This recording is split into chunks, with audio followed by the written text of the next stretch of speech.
Hi friends, வாங்க இன்னைக்கு என்ன சமையல் பார்க்கலாம். காலையிலத்துக்கு மதியானத்துக்கு சேர்ந்து சாப்பாடு, கொள்ளு ரசம், கொள்ளு பருப்பு கடைஞ்சது,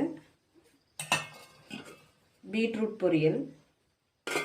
இது கொள்ளு எடுத்து வச்சிருக்கிறேன் வேக வச்சு. சாயந்தரம் தாளிச்சு கொடுக்கணும். இது இப்போவே இப்படியே எடுத்து ஃப்ரிட்ஜில் வச்சுட்டு போயிடுவேன். இது ஆடையெல்லாம் எடுத்து வச்சது பெரிய ஊற்றி வச்சுருக்கிறேன். நாளைக்கு காலையில் இது சிலிப்பி எடுக்கணும். அதனால் இன்றைக்கி பெரிய ஊற்றி வச்சு இன்றைக்கி ஒரு நாளைக்கு புளிச்சதுனா தான் நாளைக்கு பெரியாகும். கொள்ளு சாயந்தரம் வெங்காயம் மிளகா போட்டு தாளித்து கொடுத்தோம்னா சூடாகவும் இருக்கும். சாயந்தரம் வேக வைக்கிற வேலை மிச்சமாக இருக்கும்.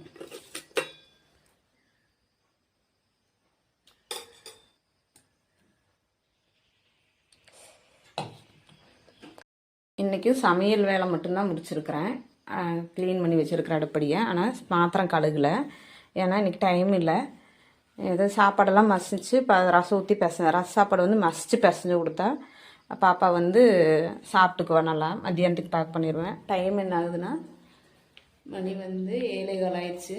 இனி சாப்பிட்டு எல்லாம் ரெடி பண்ணி விட்டுட்டேன். சாப்பிட்டு கிளம்புறதுக்கு தான் டைம் இருக்கும். ஏன்னா மழை வர்றதுனால கொஞ்சம் நேரமாகவே கிளம்பி போனோம்னா தான் மழைக்கு டக்குன்னு போக முடியும். பஸ்ஸு போயிடுச்சுன்னா அப்புறம் பாப்பா ஸ்கூலுக்கு போக முடியாது. பாப்பா சாப்பாடு எப்படி இருக்குது? இன்னைக்கு ரச சாப்பாடு சூப்பராக இருக்குது. மழை பேஞ்சிட்டே தான் இருக்குது. 2-3 நாளாகவே மழையாக தான் இருக்குது. இங்கே பாருங்கள் எப்படி இருக்குன்னு மழை கடிஞ்சிடுச்சு. அதனால தான் கொஞ்சம் நேரமாகவே கிளம்பிடுறது.